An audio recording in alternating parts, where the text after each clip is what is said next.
Hartlike goeiemôre geliefdes aan elkeen van u, lekker om weer hier by u te kuier. En nou ja, kom ons staan dan bid ons saam. Ons wonderlike Vader, wat 'n voorreg dat ons voor u aangesig mag verskyn. Wat 'n voorreg dat u evangelie ons harte kon aanraak sodat dit ons verander het deur die werking van die Heilige Gees, sodat ons werklik begeer om u gehoorsaam te wees. En dis ook ons gebed vanmôre wanneer ons die woord hanteer. Vader Jahwe, seën ons, rig ons, lei ons waarlik na u wil en u welbehae, ook deur u woord wat in ons harte gesaai word. In Yeshua se naam bid ons dit. Amen. Geliefdes, u kan gerus sit. Kom ons blaai saam na Matteus 26 toe en ons skryf bo aan die boodskap: Vriend, waarvoor is jy hier? Vriend, waarvoor is jy hier? En ons gaan lees uit Matteus 26 uit vanaf vers 46 tot en met vers 50 gaan ons saam lees. Staan op, laat ons gaan. Kyk, hy is naby wat my verraai. Jy kan onthou Yeshua en sy disippels is daar in Getsemane en Yeshua wat vir hulle sê, wat een kant toe gaan en hy gaan bid, hy vra vir hulle om saam met hom te waak, hy kom terug by hulle en hulle is vas aan die slaap. En dan gaan hy weer om te gaan bid en dan kom hy terug en hulle weer aan die slaap en dan sê hy vir hulle, julle kan maar slaap. Maar dan kom hy en hy sê vir hulle, staan op, laat ons gaan, kyk, hy is naby wat my verraai. Vers 47, en terwyl hy nog spreek, daar kom Judas, een van die 12, en saam met hom die groot menigte met swaarde en stokke gestuur deur die owerpriesters en die ouderlinge van die volk. Onthou nou, 'n groot menigte met stokke en met swaarde en hierdie gevolg wat kom om Yeshua gevange te neem, maar die woord is 'n groot menigte. Vers 48, en sy verraaier het vir hulle teken gegee en gesê, die een wat ek sal soen, dit is hy, gryp hom. En dadelik gaan hy na Yeshua en sê, gegroet Rabbi, en hy het hom gesoen. Maar Yeshua sê vir hom, vriend, waarvoor is jy hier? Toe kom hulle vriend, waarvoor is jy hier? Toe kom hulle nader en slaan die hande aan Yeshua en gryp hom. Tot sover lees ons saam. Geliefdes, die kern van die boodskap is hierdie woorde van Yeshua: vriend, waarvoor is jy hier? Dieselfde vraag kan vanmôre aan ons gevra word: vriend, hoekom is jy hier? Judas Iskariot het 'n wonderlike voorreg gehad. Hy het die voorreg gehad dat sy naam kon geskrywe gewees het op een van die 12 fondamente van die nuwe Jerusalem. Openbaring 21 vers 14, in die muur van die stad het 12 fondamente gehad en daarop was die name van die 12 apostels van die Lam. Judas Iskariot was so naby dat sy naam kon gewees het op een van hierdie poorte. Hy was so naby aan Yeshua en tog totaal buite die koninkryk van Jahwe. Dit gebeur ook so dikwels in baie mense se lewens. So baie mense dink hulle is naby Yeshua terwyl hulle baie ver van hom af is. Dit herinner ons dat 'n mens so dikwels tot by die poorte van die tempel kan kom en nooit ingaan nie. Daarom is dit nodig vir elkeen van ons, vir elke gelowige, vir elkeen van ons wat deel is van die gemeente, vir elkeen van ons wat Jahwe bely, dat ons waarlik ons harte sal ondersoek, dat ons werklik 'n lewende, heilige, lewende verhouding met Vader Jahwe het. Nie net 'n uiterlike beeld van 'n verhouding nie. Vir 3 jaar lank het Judas Yeshua gevolg. Die mees bevoorregdes. Hy was onder hulle wat die voorreg gehad het om elke openbaring van Yeshua te hoor. Elke onderwysing van Yeshua in te drink. Elke belofte van Yeshua te hoor. Elke wonderwerk van Yeshua te sien. Hy was so geweldig bevoorreg. Daardie aand in die bokamer was hy 'n ooggetuie van Yeshua se liefde wanneer Yeshua neerkniel en die voete van sy disippels was. Judas was so bevoorreg en tog volkome verlore. Dit sou vir hom beter gewees het, sê die woord. In Markus 14 vers 21, dit sou vir hom goed gewees het as daardie man nie gebore was nie. Vir Judas was dit beter as hy eerder nooit gebore is sou wees nie, as dit wat gebeur het. Dit was hy waarvan die psalmdigter skryf in Psalm 41 vers 10. Selfs die man wat met my in vrede lewe, op wie ek vertrou het, wat my brood eet, het die hakskeen teen my opgelig. Yeshua self getuig dat hierdie profesie in Psalm 41 vers 10 'n profesie is van Judas self, wanneer Johannes 13 vers 18 getuienis gee, ek spreek nie van julle almal nie, ek weet wie ek uitverkies het, maar dat die skrif vervul kan word. Hy wat saam met my brood eet, het sy hakskeen teen my opgelig. Daar is verskeie lesse wat ons kan leer in die lewe van Judas. Die eerste ene is dat 'n mens kan uiterlik baie naby aan Jahwe wees en tog volkome verlore wees. Jy kan Yeshua volg sonder Yeshua. Daar's twee kenmerkende godsdienstige maniere hoe ons 'n beeld voorhou vir die mense asof ons godsdienstig is en asof ons Jahwe volg en Jahwe liefhet. Die eerste een is 'n formalistiese godsdiens, 'n formalistiese optrede waarin ek diens bywoon, stiltetye hou, gebede hou, ek doen baie dinge, al die formaliteite wat verwag word van 'n gelowige. Ek is daar, ek is voor, ek is die eerste een wat sê amen. Ek is met alles as ek teenwoordig. Die formaliteite voer ek alles uit sonder 'n lewende verhouding met Yeshua. Die tweede manier is wettiesheid of 'n werkheiligheid, waarin ek deur wettiese werke en dit wat ek doen, ons heiligheid of my verhouding met Jahwe wil verseker. Deur al hierdie fisiese dinge wat ek doen, dink ek is Jahwe welbehaaglik. Vleeslik is ek onberispelik voor die mense. Vleeslik offer ek so baie op ter wille van my sogenaamde heiligheid aan Vader Jahwe, sonder 'n lewende verhouding met Vader Jahwe. Want geliefdes, wat so waar is, ek kan so baie dinge vir Jahwe doen sonder Jahwe. Ek kan so besig wees met godsdiens sonder Jahwe. Paulus skryf in 2 Timoteus 3 van hierdie mense wat die gedaante van godsaligheid het, maar die krag daarvan verloon.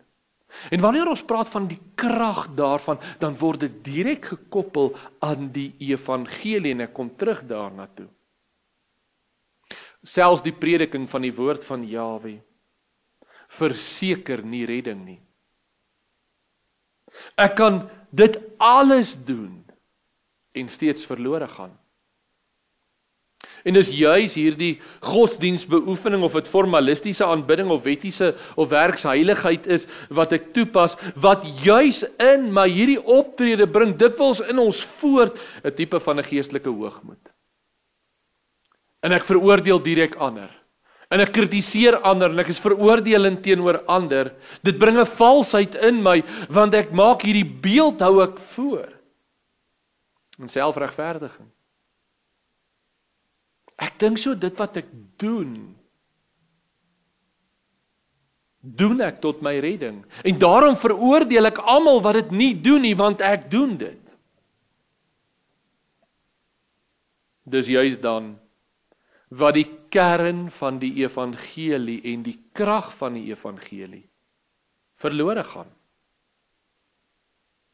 Ons kan soms so afgestomp word teenoor die evangelie van Yeshua, dat ons dit nie meer wil hoor nie. Dit dring nie meer deur tot ons harte nie. Ons gees is reeds verhonger na die ware spys, naamlik die woord van Jahwe, maar ons wil nie meer die evangelie hoor nie. Ons wil eerder politieke praatjies, politieke en vleeslike boodskappe hoor. Ons wil nuwe dinge, nuwe openbare, vreemde dinge, dit wil ons hoor. Ons stel onsself oop vir nuwe inligting. Elke nuwe openbaring, elke nuwe lering, elke nuwe boek wat daar is, die lees en verslind ons. Ons is met alles besig, behalwe die evangelie, die Bybel. Ons luister na almal wat spreek volgens hulle eie begeerlikhede en wysheid en in die begeerlikhede van hierdie wêreld, want dit klink so goed. Maar die ewige evangelie begin ons verag. Dis 'n ou boodskap. Ek hoef dit nie meer te hoor nie. Ek wil nie meer bly by die begin van die evangelie nie. Ek wil nou groei, ek wil nuwe dinge hoor, ek wil meer hoor. Hierdie evangelie word nie verniet genoem die ewige evangelie nie. Hy word nie oud nie, hy word nie kragteloos nie, hy word nie minder belangrik nie, hy word nie geringer nie. Dit is die ewige evangelie. 1 Korinte 15 vers 1, kom ons blaai gou saam soontoe. 1 Korintiërs 15.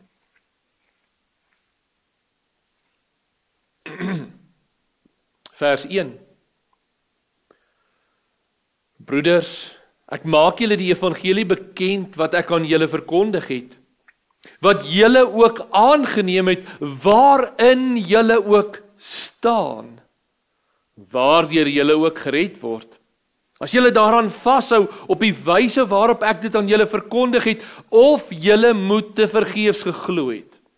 Want in die eerste plek, en hier kom die evangelie, want in die eerste plek het ek aan julle oorgelewer, wat ek ook ontvang het, dat Yeshua vir ons sondes gesterf het, volgens die skrifte, en dat hy begrawe is, en dat hy op die 3de dag opgewek is, volgens die skrifte. Broeders, hierdie evangelie, wat ek aan julle verkondig het, wat julle geglo het, waarin julle ook staan, hou daaraan vas, want dis die kern.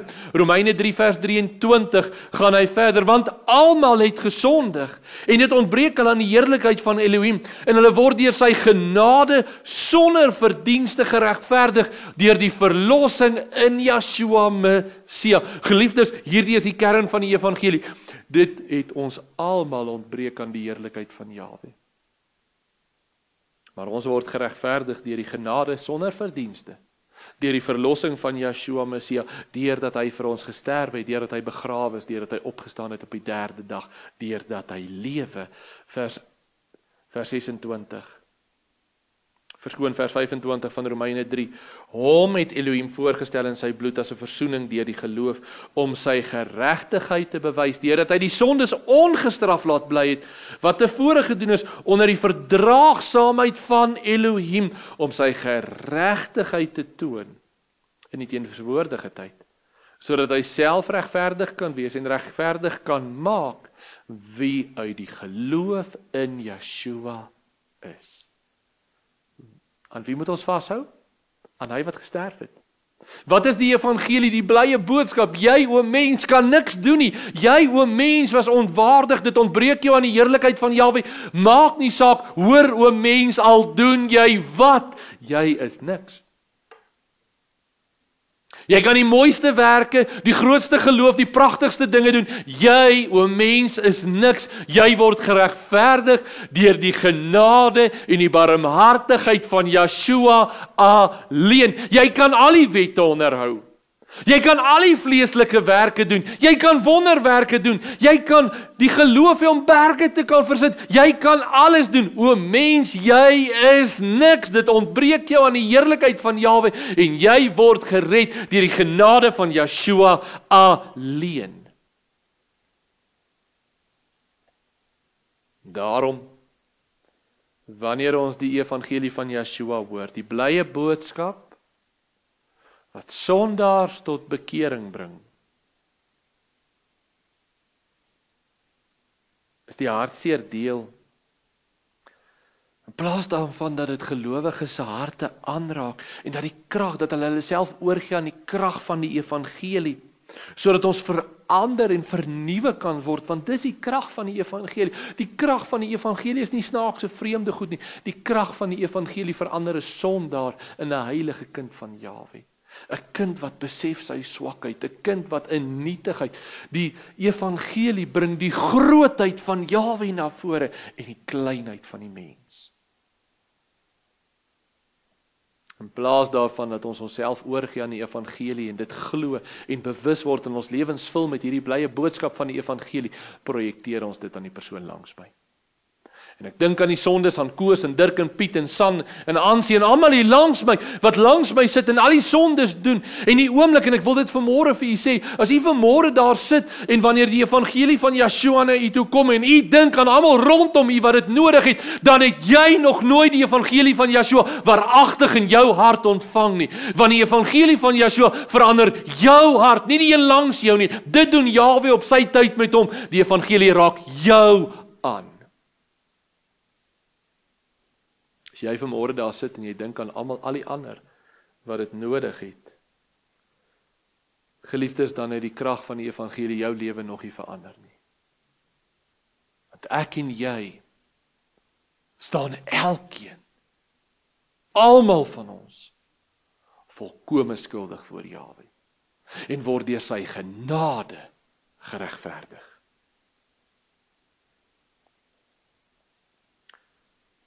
Die hartseer deel hoe baie mense se lewens is soos daardie verskillende grond, ook in ons eie lewe. Want so dikwels is daardie gesindheid van Judas in ons eie harte, dat ons eie swaar kry, ons eie verdrukking, ons eie vervolginge, die sorge van hierdie wêreld en die blinkheid en die grootheid van hierdie wêreld en die rykdom van hierdie wêreld, ons is so behep en besig daarmee, dat die saad van die evangelie wat gesaai word in ons harte, verdring word. Die woorde van Yeshua, hy vertoef by die nederige en die afhanklike. Uiterlik kan ons volgelinge van Yeshua wees en totaal verlore, omdat ons sy woord en die evangelie nooit ontvang om ons lewens te verander nie. Yeshua kom stel ook die volmaakte voorbeeld van nederigheid. Selfs met alles wat Judas gedoen het. Selfs met alles wat Yeshua weet wat Judas gaan doen. Lees ons in Johannes 13 vers 26 dat Yeshua antwoord, dit is die een aan wie ek die stukkie sal gee as ek dit ingedoop het, en toe hy die stukkie ingedoop het, gee hy dit aan Judas Iskariot, die seun van Simon. Hierdie stukkie wat Yeshua van hom gee, was nie net 'n aanduiding van wie die skuldige nie, dit was 'n ere stukkie. Die een wat aan tafel was, wat die eregas was, het hierdie stukkie ontvang, en Yeshua met al sy kennis, wat hy weet wat Judas gaan doen, gee dit steeds hierdie ere stukkie aan Judas. Tog, na al hierdie genade, sien ons die verharding en die oorgawe aan die vleeslike opstand in Judas. En dit word beklemtoon deur die woorde van Johannes, wanneer ons lees in Johannes 13 vers 27, en nadat hy die stukkie geneem het, het die Satan in hom ingevaar, en Yeshua sê vir hom, wat jy doen, doen dit haastig.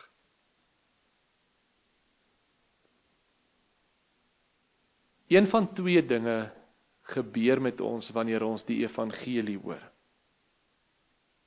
Of dis vir ons 'n ou boodskap of 'n boodskap wat ons nie wil hoor nie, en dit dryf ons tot rebellie, tot opstand en tot selfsug.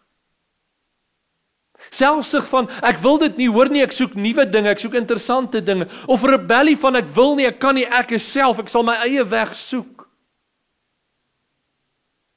Of dit trek ons in dankbare liefde en dankbaarheid tot Jahwe wanneer ek die evangelie hoor van Yeshua se sterfte en opstanding vir my.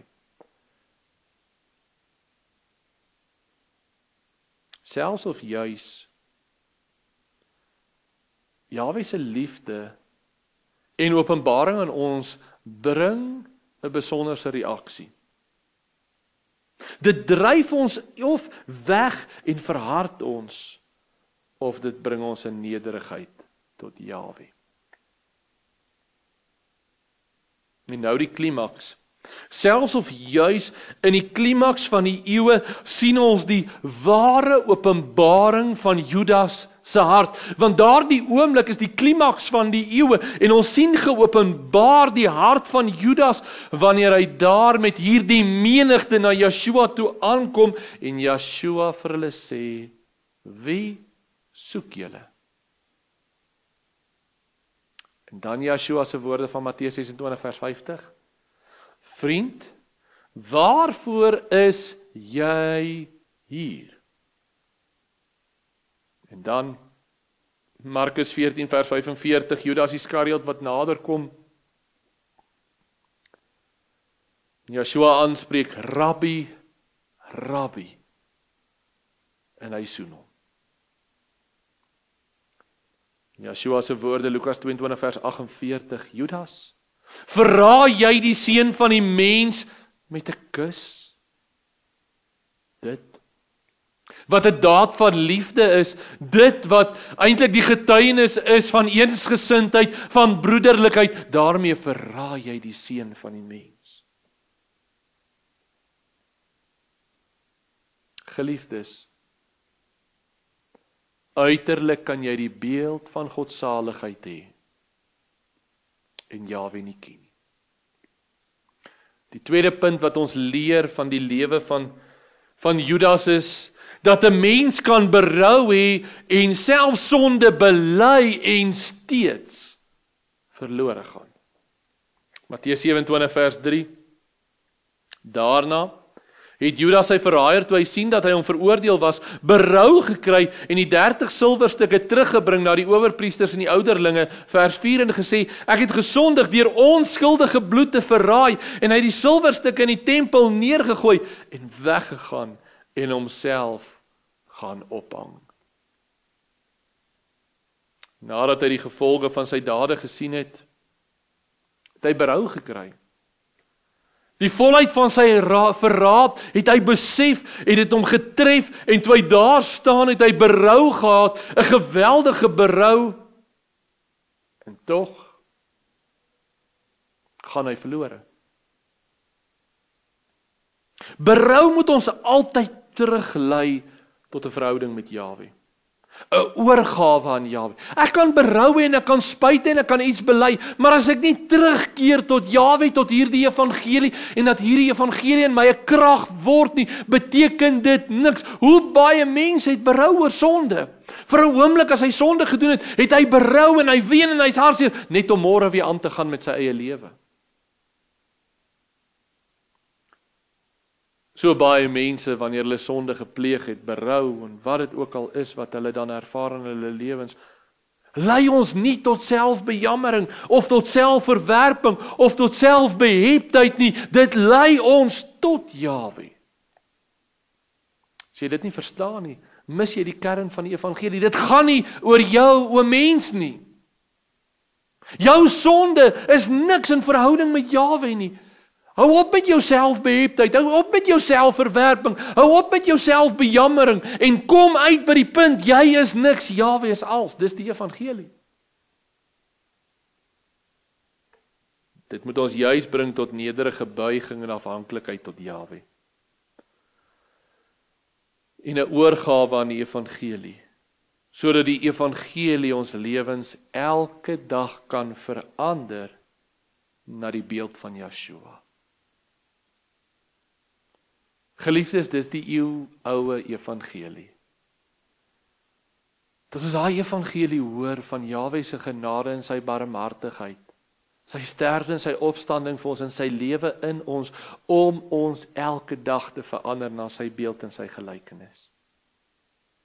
Sodat Yeshua meer kan word En ons minder dat daardie woorde van 2 Korintiërs 3 vers 16 en 18 waar kan word, maar wanneer hulle tot Jahwe bekeer, word die bedekking weggeneem en hulle kyk nou in Yeshua en ons sien die werke van Yeshua, ons sien die lewe van Yeshua, ons sien die raadsplan van Jahwe, die wil van Jahwe, die genade, barmhartigheid, goedheid, goedertierendheid van Jahwe. En as ons dit sien en terwyl ons almal met onbedekte gesig soos in 'n spieël die heerlikheid van Jahwe aanskou, word ons van gedaante verander na dieselfde beeld van heerlikheid tot heerlikheid as deur Jahwe wat die Gees is.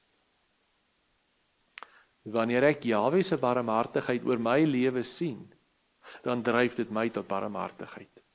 Wanneer ek Jahwe se lankmoedigheid oor my lewe sien, dan lei dit my tot lankmoedigheid. Wanneer ek Jahwe se genade, sy goedheid, sy alles sien, dan bring dit vrug voor in my lewe en so word ek verander van sy heerlikheid word my heerlikheid. Sodat hy deur my straal, sodat die evangelie vervul word van Yeshua wat opgestaan het, dat hy opgestaan het ook in my lewe. Geliefdes, ek wil afsluit met die vraag, vriend, wat maak jy hier? Is dit maar net om godsdienst te bedrywe? Is dit maar net om jouself besig te hou, om jouself te troos, 'n formalistiese godsdienst, 'n werksaligheid, 'n wettiesheid? Is dit maar 'n handeling? Is jou godsdienst maar 'n vleeslike beeld van heiligheid voor die wêreld? Of val die saad in jou hart?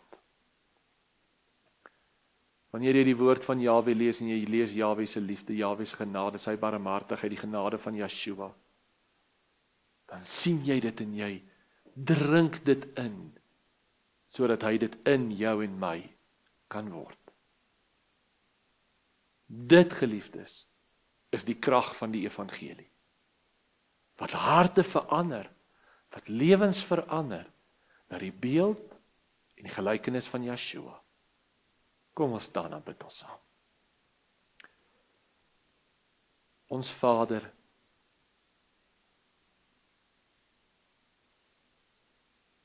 wat 'n groot voorreg dat ons U mag aanbid.